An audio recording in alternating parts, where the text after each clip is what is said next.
अस्सलामु अलैकुम वरहमतुल्लाहि वबरकातुहू। नाज़रीन व सामीन, उम्मीद है कि आप हज़रात खैरियत से होंगे। क्या तबलीगी जमात एक गलत फ़िरक़ा है और 72 फ़िरक़ों में से एक है? क्या तबलीग वालों ने कलमा ही बदल दिया है? कुछ नादान और जाहिल किस्म के इंसान इस तरह के सवालात करते हैं, तो इन दोनों सवालात के जवाब आप हज़रात इस वीडियो में मुलाहज़ा फरमाएंगे।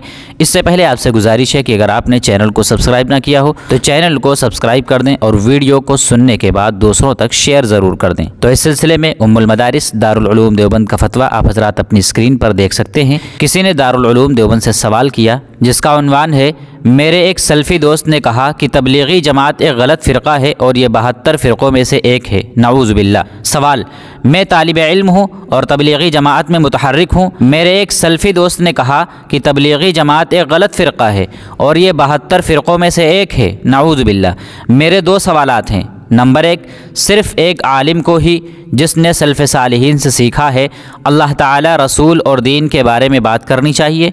नंबर दो, उसने कहा कि तबलीगी जमात ने कलमे के माने ही बदल दिए हैं।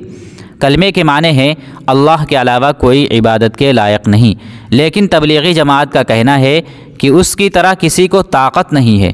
बराहे करम मेरे शुबह का इजाला फरमाएँ। अब जवाब भी सुन लेते हैं कि दारुल उलूम देवबंद ने इसका क्या जवाब दिया है। जवाब, बिस्मिल्लाहिर्रहमानिर्रहीम। आपके सल्फ़ी दोस्त की बात गलत है। तबलीगी जमात मसलक व मशरब के एतबार से एक मुस्तनद जमात है। इस जमात के बानी हज़रत मौलाना इलियास साहब रहमतुल्लाह अलैह थे, जो दारुल उलूम देवबंद के फाजिल और हज़रत शेखुल हिंद रहमतुल्लाह अलैह के शागिर्द रशीद थे। इब्तिदा ही से इस जमात को अहले हक़ उलमा की सरपरस्ती व ताईद हासिल रही है। नंबर एक, दीन की मुस्तनद व मुअतबर ज़रूरी बात हर मुसलमान कर सकता है। अलबत्ता कुरान करीम की आयात की तफसीर व अहादीस की तौज़ीह व तशरीह करना एक नाजुक काम है जिसके लिए बहुत से उलूम की ज़रूरत होती है। इसलिए हर कस व नाकस को कुरान करीम की तफसीर और अहादीस की तशरीह व तौज़ीह से मना किया जाता है। इसमें बसा औक़ात अपनी तरफ से इजाफ़ा करने का सख्त अंदेशा होता है। नंबर दो, कलिमा ला इलाहा इल्लल्लाह का तर्जुमा यह है कि अल्लाह के सिवा कोई माबूद नहीं।